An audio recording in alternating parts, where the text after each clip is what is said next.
matter what the state of Halo currently is, there's no denying that over the years, Halo has produced some of the most iconic and memorable locations to get to battle and fight other players on. A lot of this is a testament to the amazing and creative world building that has existed in each and every Halo title, and a lot of these levels end up going on to be staples for the franchise and iconic levels even beyond just Halo themselves. But here's the thing, in so many of these levels in Halo, most of the time they are set in these interesting, serene, or derelict locations, and these calming environments are kind of juxtaposed to all of the action and interesting stuff that's going on in the gameplay itself. Sure, you're in a beautiful environment, and then you throw a bunch of grenades and assault rifle sounds, and it becomes this very interesting composition of a living atmosphere you get to experience in a Halo game. However, while many levels across Halo follow this recipe for design or becomes a part of the game's design philosophy, there's a few levels that interestingly completely stand out and are different from this formula that's so present across Halo. What about the levels that just take things a step further and are incredibly dangerous? Places you wouldn't want to visit, more or less, and definitely wouldn't want to just have some little fun skirmish with your buddies if you could avoid it. These are the most dangerous levels in all of Halo, and it is very interesting how some of these levels just completely break out of the bounds of what we've typically seen from multiplayer levels in Halo.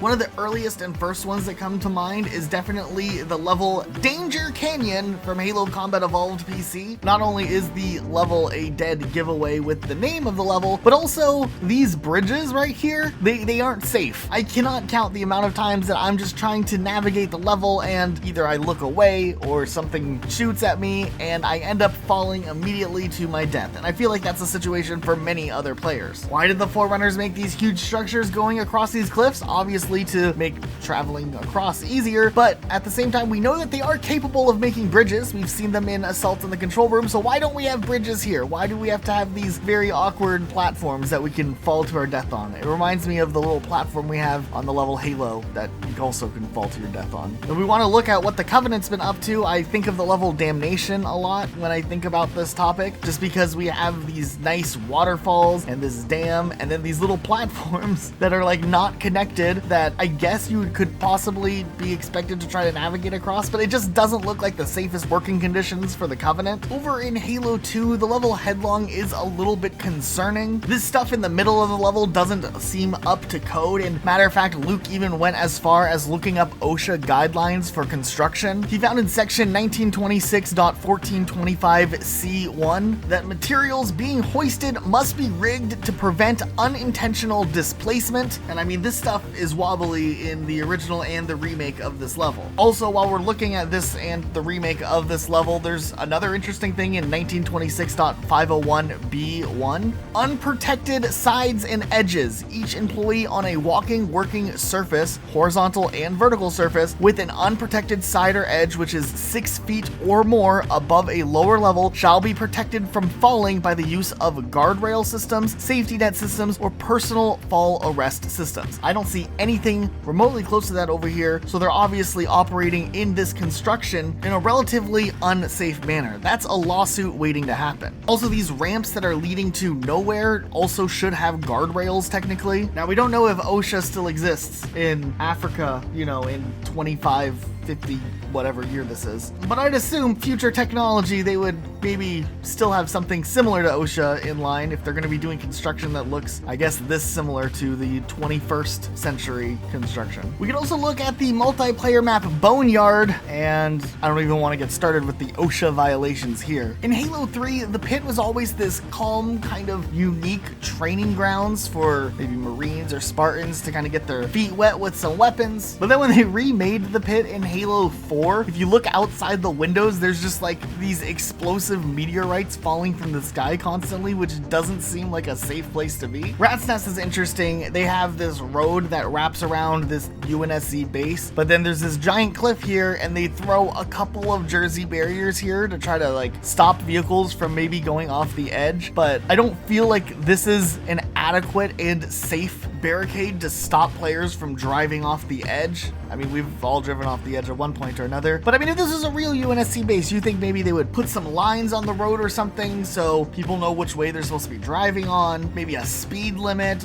maybe an actual guardrail over there even. These barriers definitely aren't cutting it here. Now, Halo Reach is pretty interesting here too. Okay, so starting things off, we can look at Highlands, which is always a really interesting map when it comes to Halo Reach. We have this really nice training course, some pretty views, and oh look, right over there, the planet is getting glassed. Yeah, but you know, let's fight the reds and blues anyways. I always try to think of the deeper lore when it comes to the Halo universe. Now, typically pre-343 era, there wasn't really a need for necessary lore to try to fit things into the universe. They did have lore and little explanations and snippets which were really cool, but after 343 took over, technically I think all of the lore was kind of presumed into this. It's a training simulation, so it doesn't have to necessarily fit into the universe. This was the first map pack that 343 Industries published, so technically it's supposed to be like a simulation training, so they're not actually fighting while the planet's getting glassed. But if we want to really just use that as an excuse for diving into the lore, then technically you have to wonder who in the game universe who's in charge of designing these set pieces for the Spartans to train in combat simulations, pick to have Spartans fighting other Spartans while a planet is being glassed at the same exact time. It's kind of just a funny thought. Halo 3 Isolation's another one that I always kind of wonder a little bit about. Now, this map's interesting. It's one of the few maps that change slowly over time. If you pay attention at the beginning of your game when you load in, the grass looks pretty normal, though we do see a big flood infestation down below. However, as the minutes progress, as you can see in this time lapse, the grass will quickly and visually succumb to the flood spores spreading even more. Now, I don't know the logistics of how the flood can, you know, jump into a body, but I feel like in general, if it's spreading this quickly through the grass and you're in this closed off area with nowhere to go, it might not be the safest place for you to necessarily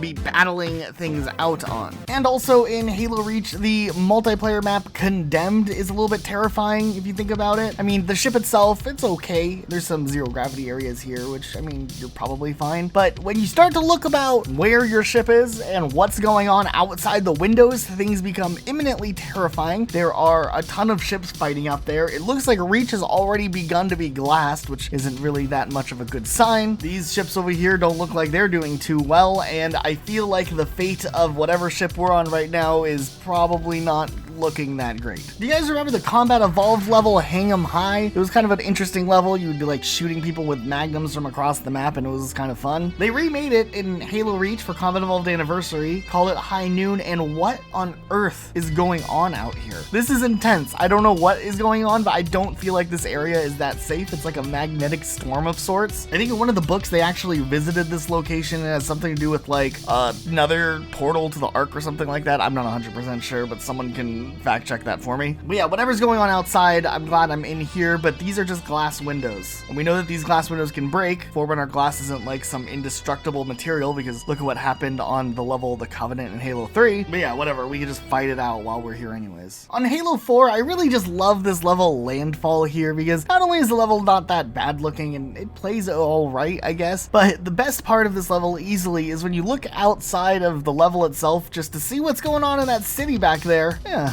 it looks like things are fine, I'm sure. Apparently, lore-wise, this is a level where like they're trying to evacuate the city or something and things are going down, so I guess it makes sense like to maybe simulate a scenario like this where you're like in combat in a falling city, but it definitely doesn't feel safe. I mean, look at that city. How long is it going to be before that damage comes over to this side of the water? I don't know, but when it does come, I don't want to be here for it. Nonetheless, I think Landfall is a pretty good example of the topic we're looking at here, and I kind of like it. Backing things up a bit to the Bungie era, we can look at Halo 2's Terminal, which is one of my favorite maps, but boy oh boy does this map not necessarily have a whole lot going when it comes to train safety. I mean, it's a pretty calm, well put together map area where you can battle it out, and it's an interesting setting taking place in New Mombasa. And then all of a sudden this train just comes rushing through at 1,000,000 miles an hour and will destroy absolutely anything in its tracks. Literally like anything, we've tried putting stuff in front of this train and it does not stop for nothing. Now in general, I know typically train stations have some sort of precaution to make sure you know where you're supposed to go, but sometimes it can be a little bit dangerous if you're not paying attention. But I just feel like the fact that this train doesn't even think about stopping at this train stop and just guns past it is kind of hilarious. It definitely is a more dangerous location in the Halo universe. Okay, and then I know this one might sound a little bit like a cheap shot or a very obvious answer, but I still feel like we have to include it. But any of the Halo 3 maps that have very aggressive guardians. Now in the previous Halo games, if you died in a weird way, sometimes you would get the notification that you got killed by the quote-unquote guardians, and nobody really knew or worried what that meant. It was just this mysterious entity. But man, in Halo 3, did they really step things up a notch, and if you went out of bounds on certain levels, the game would very aggressively try to murder you as quickly as possible. Now, we have different levels of how quickly you're going to get murdered. We have the sand trap level, which you can survive for quite a bit of time on the slight borders of this area while these little sand things pop up and try to instantly explode you. Snowbound takes things a bit differently. This time, these automatic turrets that just gun you down the second you run out there. Trying to stay alive is a little bit interesting if you cross the borderline here. And then if we go to Sandbox, my favorite one, these giant beams of light just immediately shoot you down. The only way you can maybe survive this is if you're in an elephant or something like that. Otherwise, good luck trying to outrun the giant laser beams from the sky. Your best bet is to hope that you have a teammate or an enemy out of bounds also, and that they get shot first, giving you just a few seconds to get back inbounds. Also on the topic of Halo 3, you have to also maybe worry a little bit about cold storage. I mean, technically if you're inside, you're